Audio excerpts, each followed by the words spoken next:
提醒你，你嘅乖仔喺我手度。仲有，我預咗，我嚟得就唔怕。如果你唔同我合作嘅，我哋係攬咗鑊熟。少年你太年輕了，真正超人見慣風浪，邊有咁驚青啊？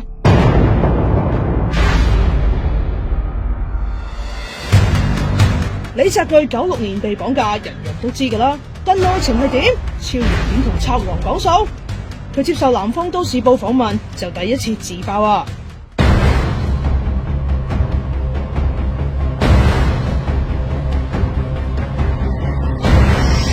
傳聞當時嘅情況係咁：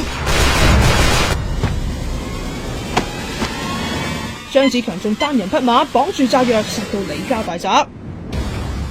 超人喺訪問就冇證實係咪咁樣，只係話賊王一開口，我要20億，我現金就得10億，如果你要，我可以到銀行攞俾你。點解你咁冷靜㗎？今次係我錯，我哋喺香港知名度咁高，但一啲防備都冇，我要仔細檢討一下。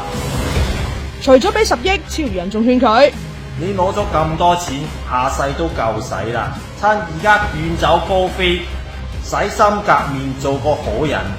佢仲大爆張子強之後打過俾佢，話自己輸晒啲錢。你教下我，仲有咩可以保險投資啊？我只能教你做好人，你只有一條大路，遠走高飛，否則你嘅下場將會好可悲。雖然超人網開一面，但賊王爛賭輸晒啲錢之後，仲唔悔改。97年再講郭炳湘勒索6億，後來仲計劃綁架城中多個富豪。直至第2年，警方喺上水揾到佢同同黨收埋嘅炸藥，之後佢哋着草翻內地，結果喺江門落網，同年12月仲白埋添啦。